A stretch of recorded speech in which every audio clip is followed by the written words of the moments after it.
And we are recording. You want to take it away, Mary Kate? Perfect. Yeah, thank you so much, Megan. Hi, everybody. My name is Mary Kate Smolensky, and I am one of the co-chairs for the New Professional and Student Committee at NCPH. Brian, who's here today, is my co-chair as well.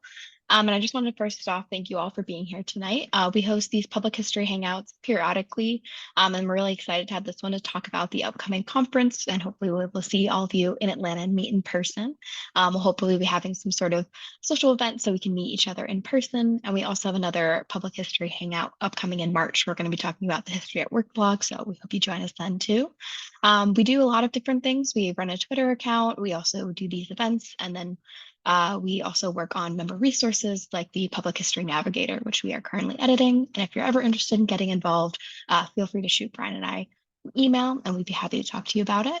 But tonight we're really going to be focusing on the conference. I think Megan's going to kind of go a little overview of the current agenda, and the word for it program is it was escaping my brain. And then Sarah and Lacey are going to be talking about all of the great hints and what fun things there are going to be to do there. So without further ado, I'll hand it over.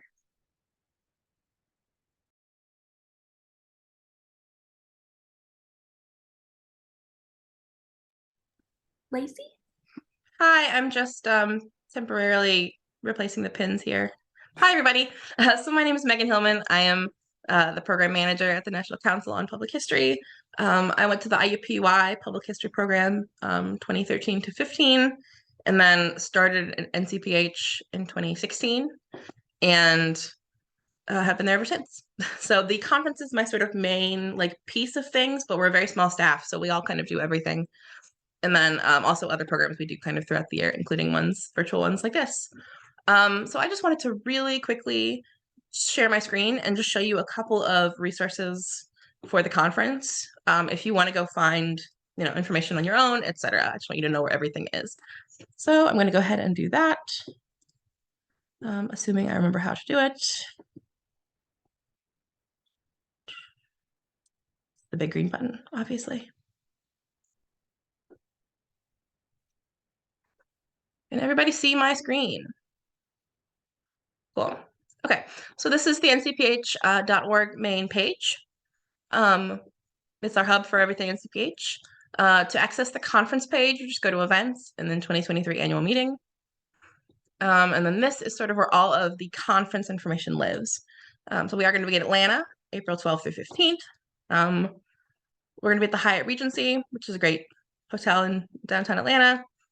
And any information about the conference you're seeking, you're going to find here, or it just hasn't been added yet. So the kind of most important points to hit, if you're looking for the draft program, it's right here. This is a preliminary program that just sort of shows what's planned to date. We're planning a round of updates here in February, so we'll be adding in sort of last minute changes, some pop-ups, some new exhibitors and sponsors, some new presenters, etc. So that's an important resource for deciding what you want to do. It tells you what everything costs. It helps you sort of plan your schedule effectively. And then if you're ready to register, you just go to registration. You go to registration. My computer's like, no, you're not registering. Did it freeze? Come on, buddy. Well, you go to, it's under there. And then it's the first, option. And that's sort of those are the main places where you're going to find all your NCPH information. So as we add things, we're going to be opening our conference mentoring program here in the next couple of days, which is where first-time attendees or new people or, new to our conference or any conference can sign up to get a mentor, and we'll assign you someone who's been to a bunch of NCPH conferences and can kind of meet with you a couple times through the conference. So that's something that's getting added shortly. Through there, you can, sign up for a dine around, if you want to propose a topic for a dine around, which is like on Thursday evening at the conference, we have sort of arranged dinners around a certain topic. And so it gathers a small group of people who want to talk about that topic. So if you wanted to lead one of those, for example, you could do that there. So that's just sort of where all of the NCPH conference info lives. And then we, of course, also send out information in our weekly email blast to members. So if you're a member, you'll get that. So that's sort of the boring logistics out of the way. I want to now pass things over to Lacey Wilson and Sarah Marsum. Lacey is one of the 3 co-chairs of our program committee this year, and Sarah is a member of the program committee. I'll ask them to just very briefly introduce themselves, and then they're going to talk to us a little bit about their sort of conference must-dos, sort of their main, highlights for the program this year. And then we're going to have plenty of time for questions. We did get some pre-submitted questions we'll go over, and anyone can, of course, also drop a new question in the chat. So I'm going to go ahead and pin Lacey and Sarah. Take it away. I think we've been pinned. Click away this chat box real quick. I'll start, Sarah, because I feel like you were shouting me out earlier. I'm one of 3 co-chairs here for the conference. Very nice to be here. I am a graduate of the UNCG program in North Carolina at Greensboro, and got my BA at University of Maryland, Baltimore County, and I'm currently at the Albany Institute of History and Art as their public historian for their Albany African American History Project, which is a very long title, but I am doing a lot of outreach and interpretation and program building and research in Albany related to Black history in particular. I think once me and Sarah get started, it'll pretty much just be us being very enthusiastic about a variety of things happening in Atlanta. So just ride the enthusiasm, and any questions, just shoot to the chat and we will get to them as we see fit in terms of whatever structure gets developed at that time. I interpreted this as me and Sarah just being enthusiastic at each other with an audience. That sounds about right. Hey, I'm Sarah Marsum. I'm a heritage resource consultant based in Columbus, Ohio. This is my first year serving on a conference planning committee for the National Council on Public History, but I've had the pleasure of serving on conference planning committees for historic preservation, nationally and statewide for a number of years. So really jazzed. This will be my first in-person NCPH.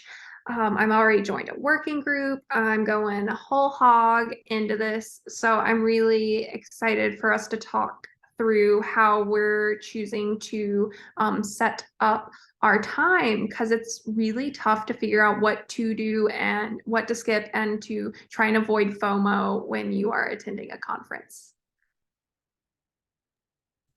Yeah, I want to start by just saying set breaks for yourself throughout the day. I love going into the hallway and just sort of like breathing for a minute, because otherwise if you're just hitting too many things back to back to back, that takes a lot out of a person.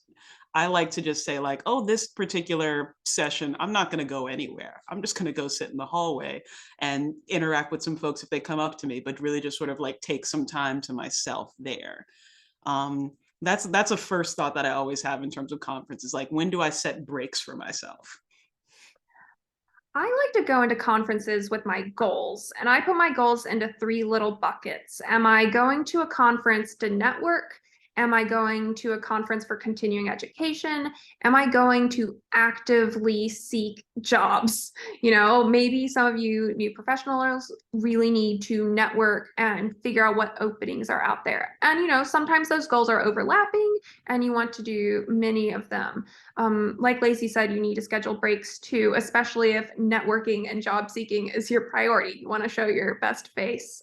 So as I've been looking through the preliminary program, I'm looking at, I personally, it's my first NCPH conference, so I want to meet as many people as possible. So I'm looking to see who are the presenters. Are they names that are people that I've been fangirling over on the internet? Maybe I should go to their sessions. What type of networking opportunities are, because when we look at a standard session, you're not necessarily going to get lots of one-on-one FaceTime with someone, but if you're attending a working group, then you got a couple hours where you get to spend a extended period of time having a conversation on a topic that interests you with people with that shared interest. So that's an opportunity to have more of a connection building than a traditional session. So I'm really looking at all the different types of sessions and thinking through what type of experiences those get me. So I'm really goal oriented with conferences. Go in with my plan, with my breaks scheduled, and I also plan break times to have walks outside just for that fresh air. I am far more just like figure out what happens the day of in terms of that, which is why this is a fantastic matchup for advice. I like to be like, oh, these are sessions I'm definitely going to hit. But then there are times I'm just like, I need to not be around as many people right now. But I'm also like really into like the special events. When we think about different ways that we can network, one-on-one is really great in like a working group, or if you're going to be like doing a dine around, that really gives the opportunity to meet like a bunch of different people in like a real intimate space. Or our opening reception or a plenary gives you opportunity where like likely a lot of people are going to be there. So there's a good opportunity to meet a lot of different people at once. I try to just sort of measure out like if I'm going to do like a big thing that day, maybe I'll do just a couple of little things in between along the way, knowing that that might be like the focus of my networking at the time is the big thing, and maybe not necessarily any of the sessions and stuff popping up throughout the day. I also just encourage you to just like find time to just hang in Atlanta. It's Atlanta. It's huge. There's a lot of stuff there. And I'm really excited to get a chance to go back and just sort of like hang with, this is not my first NCPH conference. I think my first NCPH conference was probably in Tennessee. Who knows what year that was? I don't remember. But so it's kind of crazy that now I'm a co-chair, honestly. But being able to, so for me, a lot of it is just going back to see a lot of my friends again. Oh, it was 2015. Wonderful. Almost at the 10-year mark. So close. And just like really just get a chance to see all of my friends again and see things that they've been doing and things that they've been involved with since then, and how can we collaborate, and finding time for those slightly more returning conversations as well. I'll also shout out the poster session. The poster session's always a thing I'd always like to hit. I always like to go see. It's great for grad students in particular, being able to show off their work, but I also think it's a great opportunity for anyone to just put together a poster, because what a fantastic way to show off your research in a way that's not a session, that's not that in a more unique way. I love to go. Sarah's got a poster. And it's been like a decade since I've been a student. So anyone who doesn't want to talk in front of an audience can submit one, which is great. It's so great to be able to like go and engage with people like in that space as well, because there's so many interesting things that you can really talk about in a poster. I learned about like 3D printing at one of in like Connecticut, I want to say, that a friend of mine had done or something, and it was just like really cool. I love hitting the poster sessions. I love the dine arounds because you get put together with people that are interested in a particular topic, and that's a really interesting way to engage with people. I think there's just like so many networking opportunities if you schedule the breaks around. I don't know why my camera's doing this. So I guess Lacey and I can say some specific things we're looking forward to as well. So for me, I think a highlight is going to be the public plenary. I'm really excited for after the party. It's the Waffle House, interpreting and preserving the hip hop South. As someone who was raised in the South, I definitely felt the music influence in the entire atmosphere. And we have some really exciting experts, from Michael Ford, the hip hop architect, to an author who wrote like the biography on Outkast, because they recorded, and ATLians. So that's going to be really dynamic and fun. And it's also going to be really interesting for us as professionals, doesn't matter where you are in your career, to like see how the public responds to that kind of lecture. I think that's always really compelling, to see how other people digest public history. And that's even a learning experience for all of us. Like I said, I'm signed up for a working group. I'm super jazzed to be a part of empowering the public history workplace, information advocacy, and collective power, because I'm really interested into workplace health. So that'll be a fun one. And these working groups, it's really cool that you don't have to be a part of the group beforehand. Like you can just drop in and be a part of the conversation. And then if you want to join afterward, then you can join afterward, or you can just spill your guts and call it good. But I don't even know how I'm going to be able to choose from the regular sessions. Like I got one on pop-up exhibits and teacher training that looked cool. I got archives for a more inclusive LGBTQ history. The range of topics really this year, I feel like whether you're hands-on preservation, your digital history, whether you're interpretive, it doesn't matter your focus in the field. There's something for everyone, and that's super exciting. Yeah, I'm gonna have the similar problem once I actually start like outlining exactly how my days are gonna look because there's so many cool sessions happening at once.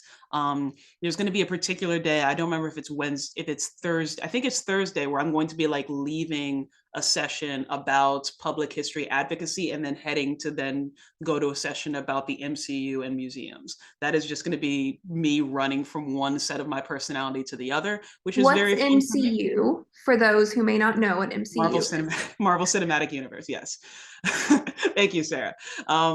So that's the range is fantastic. There's also an American Girl one that I want to stop in on as well. I'm also very excited for like the awards breakfast keynote. We've got that's going to be very highlighted. I'm excited to see my friends Torin and Tiffany just sort of like kill it at that breakfast. We're all huge fans of their work, and being able to like what is their actually organization called? Because I'm like looking at it and forgetting it right this moment. Black Craftspeople Archives?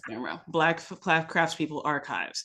So we get to hear about specifically when we were planning a lot about this conference, we were thinking about crafts and art in Atlanta as it is. So it was such a natural transition and addition to have them in particular speak on this and really just sort of like tie it in to the history as well as the art. Like they were just so perfect for it. So I'm excited to see them kill that in particular.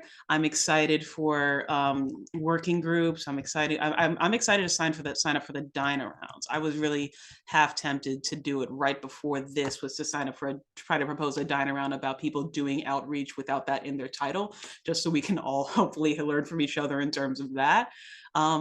I'm excited for just being able, I'm just excited in general. No, the unconference portion I'm particularly excited about. So we were planning this, we were talking about how so many things have been up in the air since the pandemic, right? So many things are getting torn down or built back up in a variety of levels. And we wanted to make space for things to get proposed at the moment during the day. So there will be a section of the conference that I'm sure Megan can type into the chat because I don't remember that about the unconference, about specifically allowing things to sort of be discussed and put together in that moment, in that day, and really get that addressed. And we're going to have that put together by the wonderful folks. Oh yeah, I'm looking at the comments. It'll be fantastic. I'm excited for that because I know there's things that we didn't think of in the planning of it, and this is a great opportunity for things to just get put together in that moment.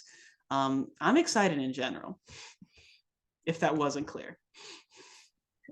And because Lacey kept bringing up food, I'm happy to share my food map with people. I don't eat meat, so I'm the fun picky person in the party. And obviously, like I know in the South, you know, it's not exactly known for being vegetarian, vegan friendly. So I've created a whole map. So I really recommend as a part of your recharge, whether it's stepping into the hallways, it's making sure you're fed throughout the process. Nobody wants to deal with a hangry historian at all. So pack snacks, but also have your food map, what's close by, or what looks like a delicious, you know, Atlanta flavor profile that you can't miss. And maybe you can coordinate some of your new friends going out.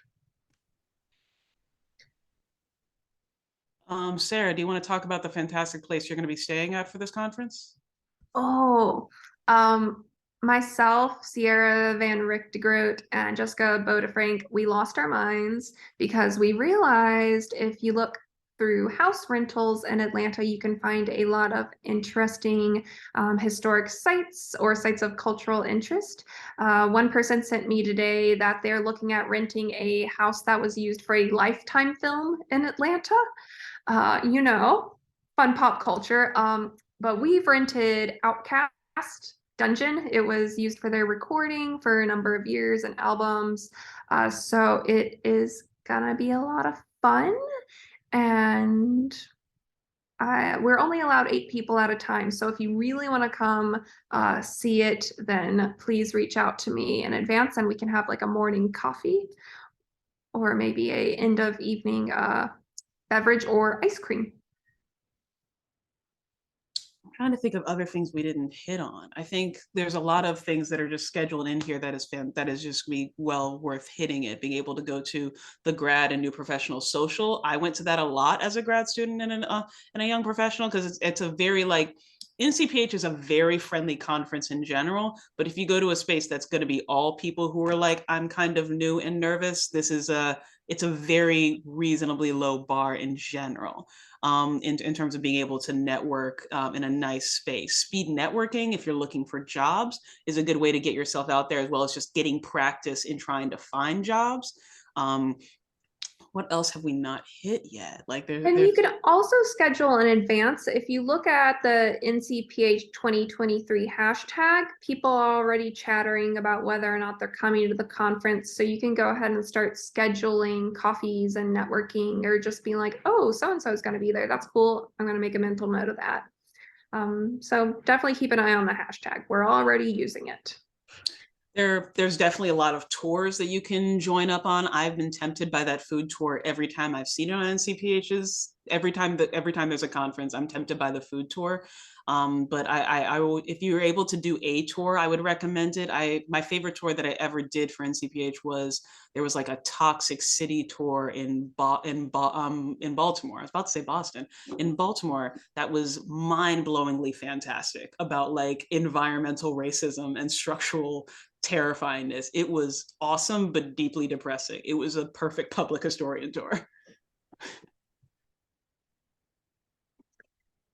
Yeah, I typically only budget for maybe like one tour conference, because I know it is an upsell, and I'm very budget friendly with my conferences, hence me saying pack your own snacks. And make sure to be cognizant of what ride shares cost versus public transit, and think about that for your whole conference budget, assuming if you're doing out of pocket, or even if you are fortunate enough to have a workplace paying for it for you. Yeah, so tours, I mean, it is genuinely worth the splurge in my experiences at conferences. I ended up at one conference where I just started like crying in the middle of the tour because it was so impactful. So like, you never know. You could have that kind of magical experience, because these aren't the standard tours you could get if you were to come back to Atlanta in a year. So it's important to remember that, like, special experiences tailored to your interest. And we're actually adding a couple of tours. We have a couple of walking tours that are going to be really inexpensive, like I think $5 to $10, that we're adding here in the next week or so, which is great for if you want to take a tour on the cheap and you only want to miss like one session block. Usually it's about 2 hours tops. So look for a couple new walking tours to sort of come here shortly.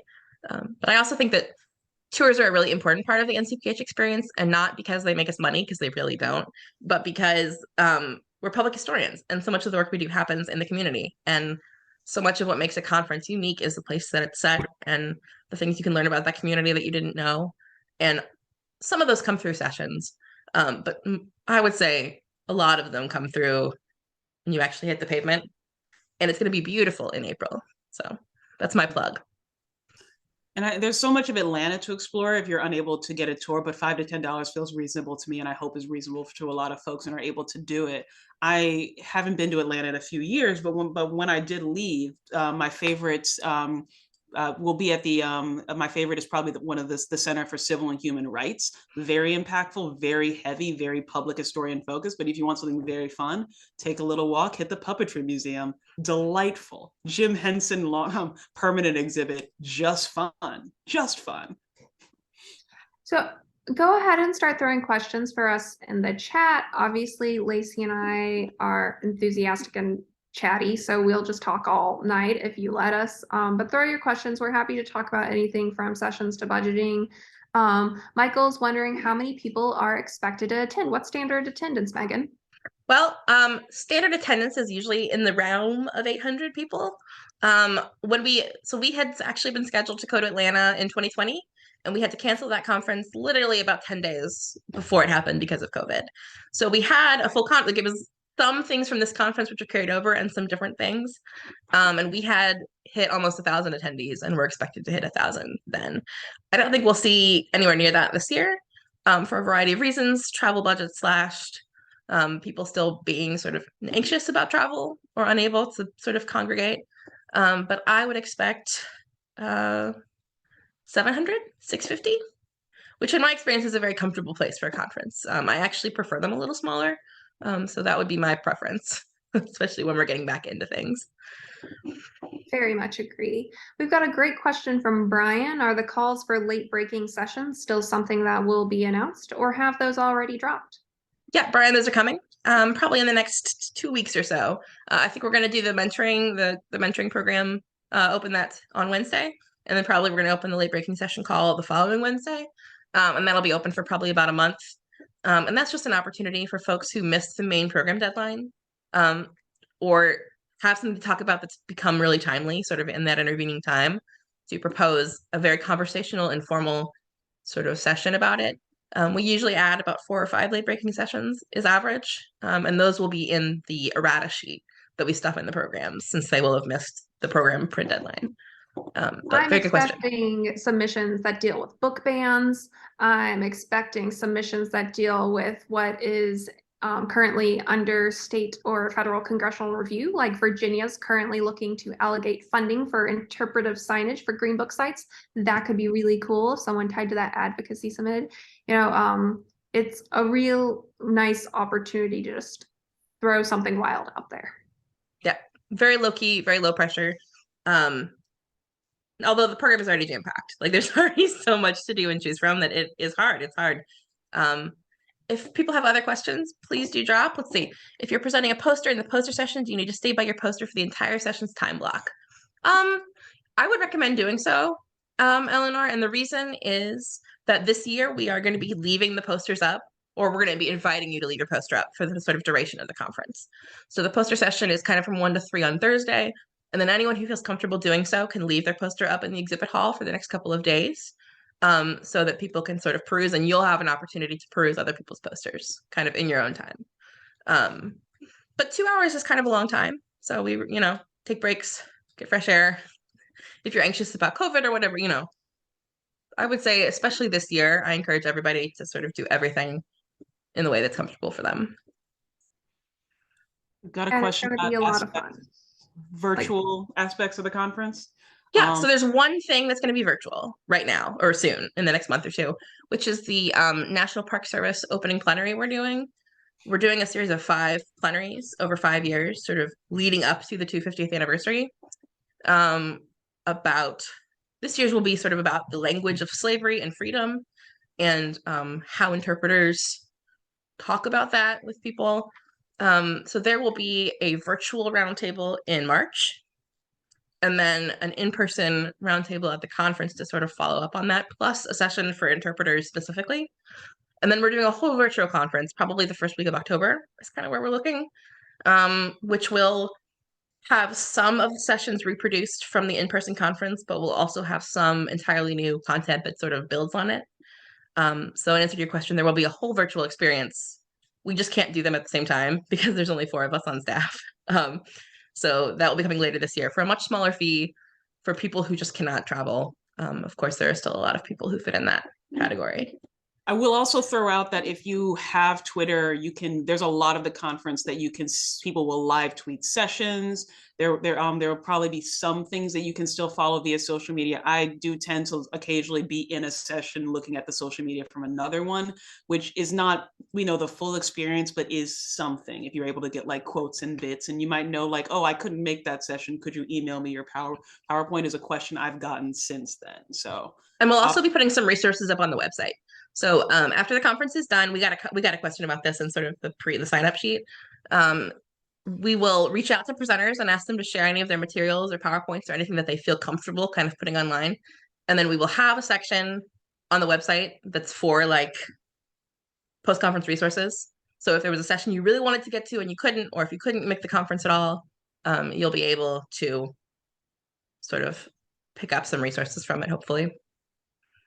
And Mary Kate wants to know if we have any tips for starting up a conversation with stranger networking in general.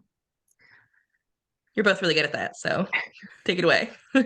Lacey and I are internet creeps. We will become your friends no matter what. You can immediately befriend the both of us if you see us at Atlanta. Come up and say hi. Easy introduction.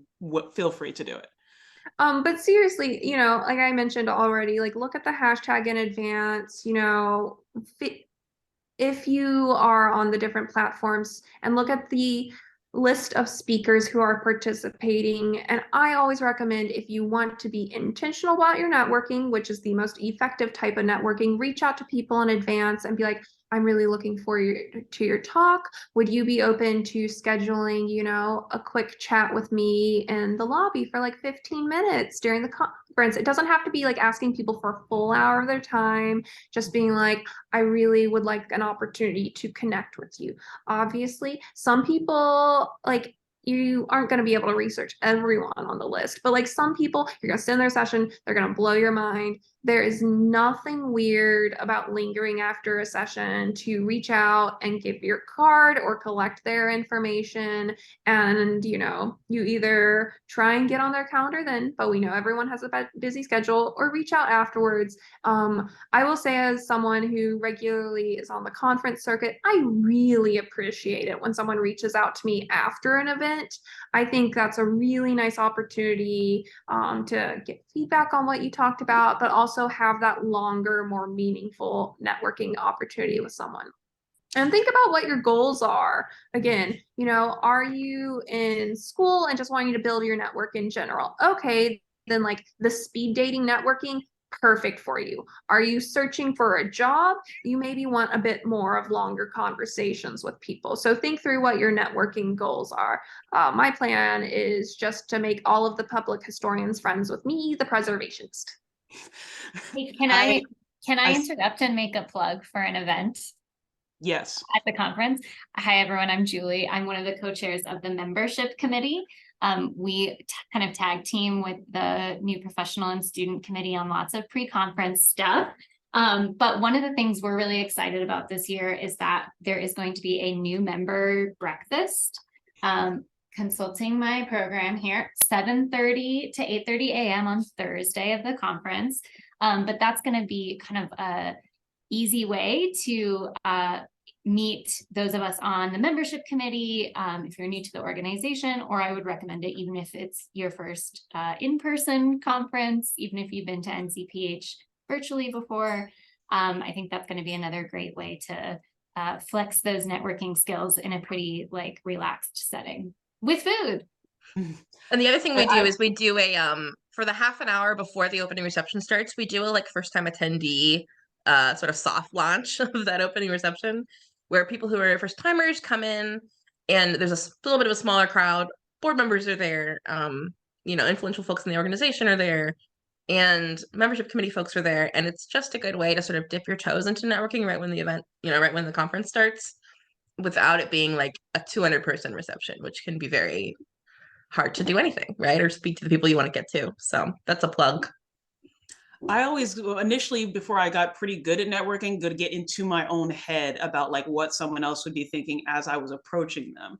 NCPH is again very friendly, so I always would set goals for myself. I'm going to introduce myself to 3 people today that I do not know or have only vaguely know beforehand, and the practice of that and the many different opportunities to do that is really helpful. Just being able to just get comfortable doing that.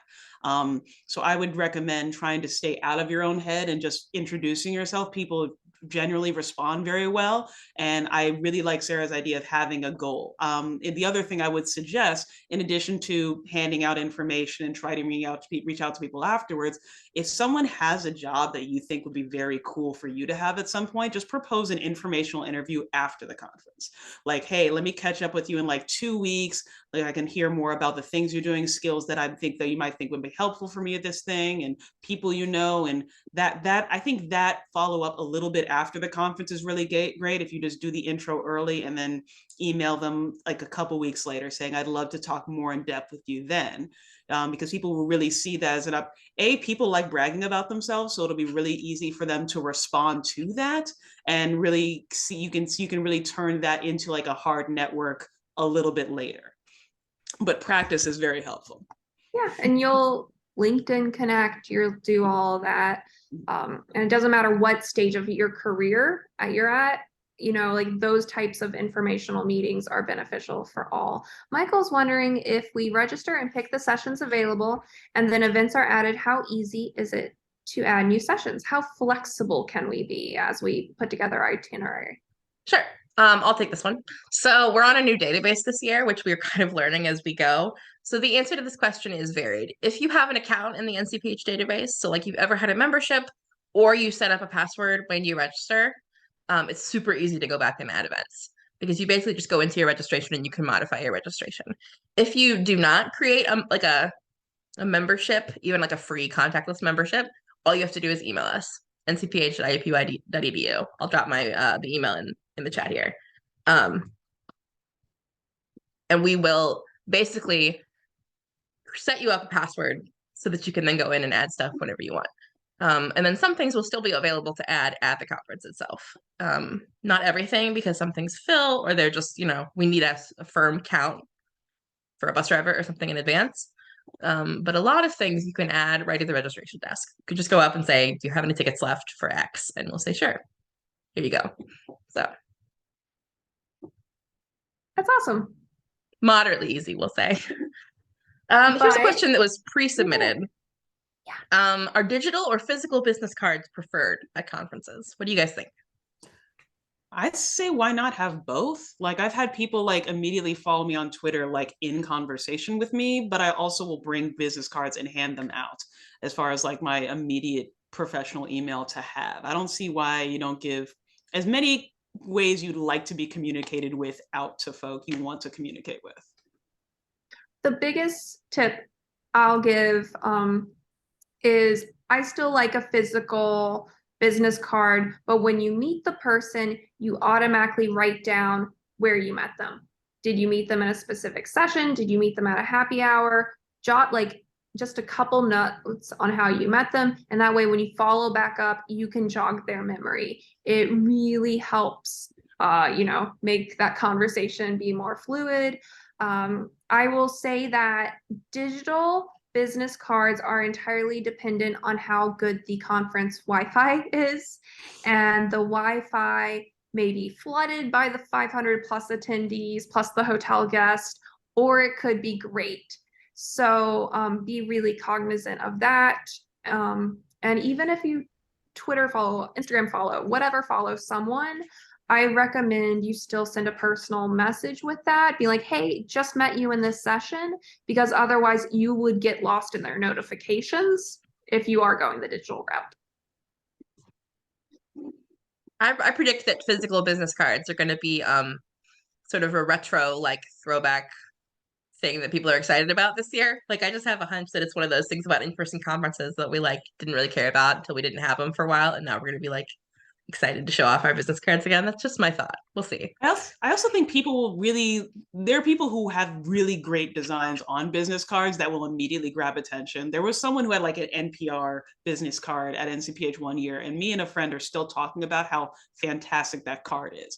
I would also like an explanation on a digital business card. I immediately just said, like, I give out my Twitter to people. Yeah, what is this? Should I have one? What's going on here, Sarah? So the first I saw was at Small Museum Association conference last year. Someone just had a QR code and you just zapped their QR code and it took you and like inserted them into your contacts and website, all that stuff. It was, again, troublesome with the conference hotel internet.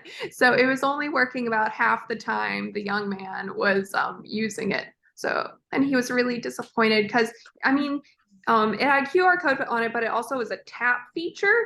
So it could just like tap on your phone and automatically read it. Newfangled. I have a paper business card. Like Lacey said, if you have the time to personalize yours, do. Mine has a little line that says we met at, and then a blank, and then I fill in the blank for you so you remember where you met me. That's so smart. And if you're doing a poster, I also recommend thinking of an analog way to make your poster available to people, like printing off like a one-sheeter that people can take with them, or printing up a card that has a link to like the virtual poster. Just something, because it can be hard in the poster session to like really take in a poster when you're surrounded by 30 posters or whatever, right? And if you want people to follow up with more details, I love that. So I'm so excited. I've got postcards printed to go with my poster. My poster is going to be interactive with pins, so you can that's cool. contribute to it. I'm really going full arts and crafts. I'm excited. I'm excited too. That reminds me, we are going to be having some arts and crafty stuff in the exhibit hall. It's one of those things that we're sort of planning this year just to make have a low-key space for people to unwind and sort of get your breath back. Because I think my hunch is that the first conference after COVID or during COVID is going to be a little overwhelming, just because it's been a while for most of us. So we want the exhibit hall to be kind of a space where people can go and chill out and color in a coloring book or build something with their hands, or just take a break for half an hour. And I'm really excited about that. We talked about t-shirt printing, I believe, at one point. I don't remember how far we got on that or not. But that'll be an email to Sarah. So many big dreams. This is what happens though, is they sort of naturally sort of fall away as you get, run out of time. Yeah. But the point is, people are really excited.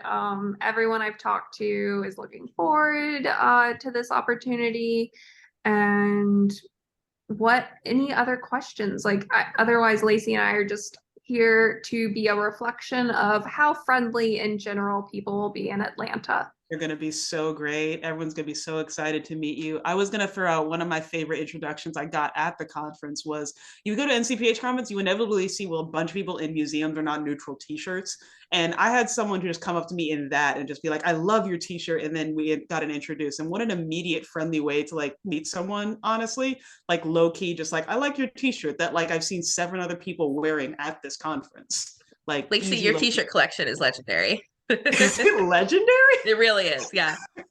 You even have that Twitter thread, don't you, of all the best? I try to. I like to post them on Twitter, especially if they're if the money's going to a particularly good cause. I promoted Sarah and I DM'd about this during this because I had promoted that I was going to be wearing a newer one today from the visitor experience group. But I feel like if I stand up, it's going to be backwards. I realized that during the conversation.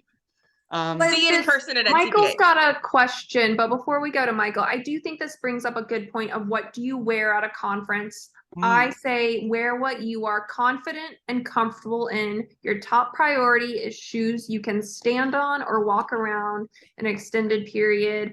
And at some point, we're going to have an informal dress thing posted, because I do think we need to have an official t-shirt day. Maybe that's Saturday. Saturday's that's the fun. I like that. T-shirt day. That's a good point, though. NCPH is not a very formal conference. You will see, some conferences are pretty formal. NCPH is not. I will be one of the most dressed up people there, and I'll be in dark jeans and a blazer. So you can gauge down from there. People will be dressed up very professionally, especially for I think if you're going to go to one of the to the speed dating thing, I think it makes sense to be slightly more professional there. I'm going to primarily be in my collection of public historian t-shirts that Megan is claiming is legendary, and I think is probably adequate. Just because rarely am I going to get a chance to wear them all where people are I immediately understand this joke or this reference, honestly. So there'll be a lot of that. There'll be a lot of t-shirts and blazers. There'll be a lot of just relatively nice pants. So there are people who will dress pretty nice, but it is a relatively low-key dress, which is very comfortable. A lot of sneakers at this conference. So Michael, what are you thinking about? Well, so I didn't want to do typing. So I feel pretty comfortable in attending this conference. I've attended other historian professional conferences, but attending, especially out of state, is quite a commitment, financially. So I've done conferences where I've stayed at a different hotel to save money. And so what would be your advice if somebody has not, attended before or is fairly new to attend, stay at the conference hotel, stay nearby, stay with a friend? What are the dynamics, advantages with those different approaches? I am biased in this because we need to fill a room block, right? And if we fill the room block, that's what gets us free room rental and stuff, which lets us not charge as much for registration. So there's sort of a complicated financial planning thing, but that's a separate, that's not exactly what you're asking. I do think there are benefits to staying in the conference hotel, especially for your first conference, because it sort of takes away the nervousness of getting to the conference, if you're already kind of got a list of things you need to keep in mind, it takes away that sort of element of like finding it and that sort of piece. It lets you duck up to your room to get away for breaks, things like that. But I also think that places like Airbnbs and other hotels are viable options and can be really fun, especially if you're looking like Lacey and Sarah for sort of a unique like experience of the city, which it cannot be doubted that a conference hotel is not going to give you that, right? Like that's just true. So I will say I'm going to be in the conference hotel, but I think making whatever decision works well for you. I think there are a lot of opportunities to network still in the hotel space. So if you're not going to be at the conference hotel, I think it's worthwhile to figure out exactly how close to the conference hotel you can be with a cheaper hotel, because I think there's opportunity to still like network with folk in those spaces. You will not be the only one who goes to a non-conference hotel. I think when UNCG went to Vegas, I think all our whole cohort was basically several blocks away in another hotel with a lot of other grad students in that space. So you won't be alone in choosing that. If that's what you choose, make whatever decision makes financial sense. I think it's just sort of recognizing that and intentionally planning to do networking in spaces when you are in the conference spaces if you're not going to be in the hotel. I think it's just about like making doing that math is still very doable. Mhm. And it's also important to Going to be in the consider fantastic Airbnb Sarah's going to be. no, consider the opportunities of a shared room if you are at a conference block and you maybe not know anything, reach out to this group, the chairs of this group, and see if they'll do an email blast if that's something you're comfortable with. I don't think I've ever stayed at a conference hotel due to costs. So I always start with staying with a friend if I can for free, and then I work my way to a higher price point from there. But I've only met Sierra in person once. I've never met Jessica in person ever. These are my housemates. So like it is an opportunity to build a relationship with people, even, if you're just staying in a house with them or a hotel room with them for the first time. Of course, do what's on your comfort level. Eleanor has a great building off point of that. Does anyone have recommendations for travel and conference scholarships and fundings that aren't connected to university or a job? What's the status on NCPH conference scholarships? You're muted. You're yes, muted, I Megan. was. You know what? 3 years into this, and it still happens every time. So we have a couple of different things that help, especially for students. So the first is a reduced rate for registration. Make sure you take advantage of that. Make sure we also have student rates for a couple of our events that are a little pricier. Basically, we set the higher price higher to sort of subsidize the student rates. We also have our awards program, which I think this year we're doing 7 travel stipends of like $300 to $400 to help offset costs, but that has already closed. And then we are taking student volunteers, sort of in exchange for free registration. You give us a 4-hour shift at the conference. You have to be a member. You have to be 21 years old because a couple of events have like alcohol served.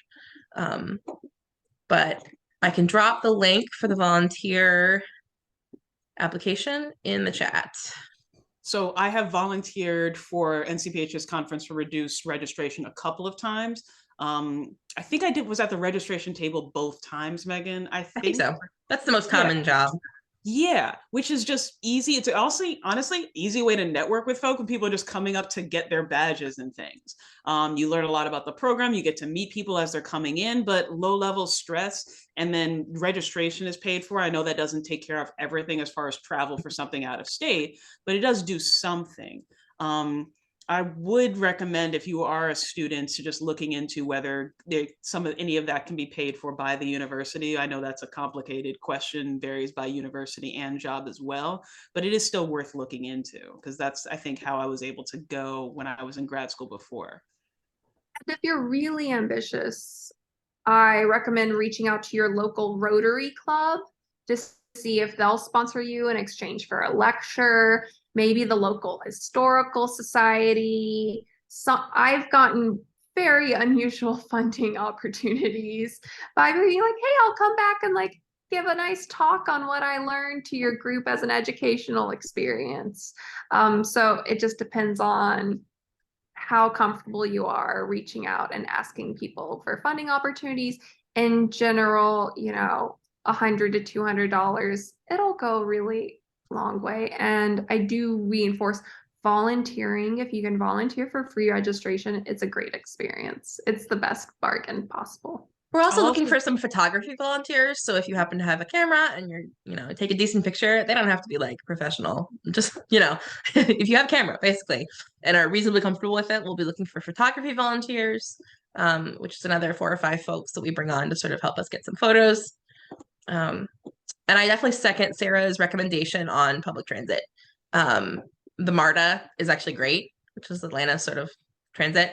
And there is a route from the airport pretty much directly to the conference hotel. It's in like this little food court, like mall area that's like connected to our hotel. So don't be driving if you're coming to the airport. Like don't rent a car. Don't. No, none of If you that. cannot drive in Atlanta, I would highly recommend not driving in Atlanta. 100%. In general, it's a great way to learn about a city as Yep. well. Because you aren't driving, you're focused on looking out the window and admiring things. And several of our tours are using transit. We're using the streetcar and we're using MARTA for a couple of our tours instead of buses, which are kind of a drag. But yeah, NCPH is often in cities with not great public transit. So we're very excited this year to be in Atlanta, which has a pretty robust, relative, you know, for American standards, public transit system. What else? We're getting close to 8. Any final thoughts, questions, concerns?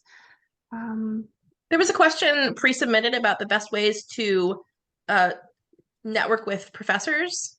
I think this is probably Eleanor, who is looking to apply to grad schools. The answer is that if you let it be known that you are interested in applying to grad school, the professors will come to you. They absolutely Like will. moths to the flame, they will find They you. absolutely will. I met Benjamin Filing at Baltimore, and he fully convinced me to go to Greensboro at that one coffee meeting that we had. I think willingly put it out that I am looking for absolutely looking to go to grad school for public history. They will be happy to talk to you about their program. They will talk your ear off about. They will take you to lunch. They will coffee. Yeah. And another And thing is come- that No, Go ahead. come prepared with questions, because the most important question to ask any faculty of a graduate school program: what type of fellowships and assistantships are available? What type of financial support can they give you? And real application experience. I don't want you to pay full price for any degree. Yep. Find out how many spots there are to subsidize your degree. you don't court them, they court you. And Find a way for them to introduce you to their current students and alumni, so you can ask slightly more specific questions about the program and those kinds of things. Like, I think there's like a lot of opportunity to learn about a public history program at this conference. The professors should court you, but you should also ask very direct questions to those professors as well as their students and alumni in terms of finding things out and finding out. Like, I very intentionally went to a program that did not have a dissertation. I did a capstone project that was very community focused because that's what I wanted to do, and that was a highlight in terms of something that Benjamin Filing talked to me a lot about. And we do have a Does it special require GRE? Sorry, we I'm have just a, saying your list. yeah. We have an out to lunch program. And it's split up in a way that I think would be really advantageous to talking to other students.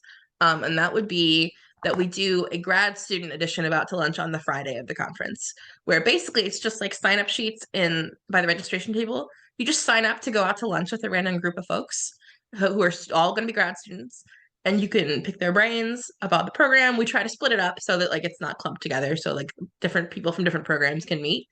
Even if you're not a grad student yet, I fully recommend doing that out to lunch to meet current grad students and sort of see how they really feel about their programs, because that's where you're going to get the real skinny, I think.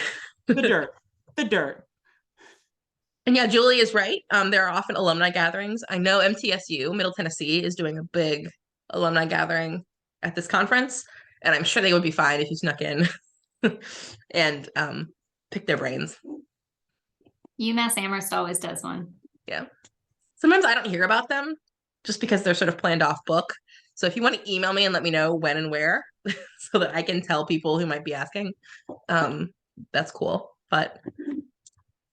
And then another option is we do have a public history educators listserv. You probably don't want to join the listserv because, of course, you're not a public history educator and you're going to get a lot of kind of tedious emails about very particular curriculum stuff. But if you are interested in talking to educators or faculty, you can always email me and I can sort of send out a message on that listserv to have professors reach out to you.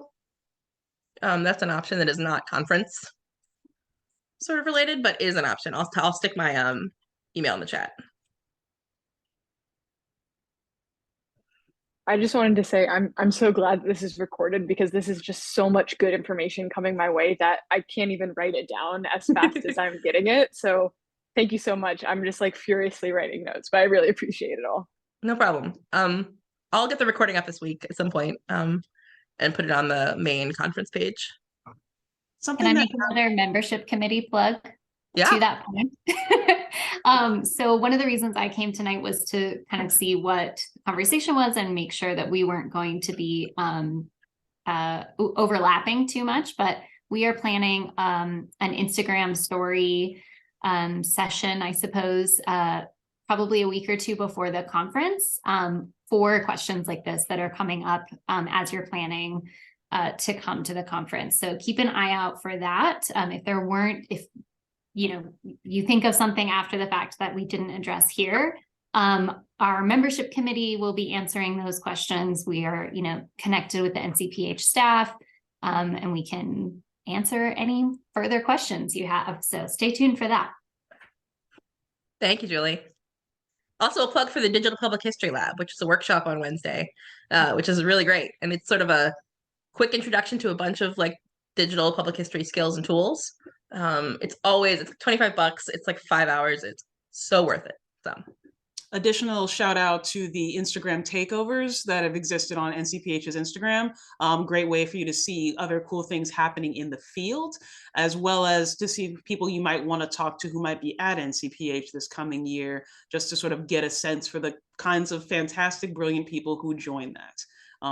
That's great. And we're also like looking for new takeovers now, I think. Yeah, almost always. Almost always, but email. We just put out a new call. Yeah. Awesome. Well, that puts us at 8 o'clock. These are usually about an hour. If no one else has any other questions, Mary Kate, Brian, do you want to say a couple of words or?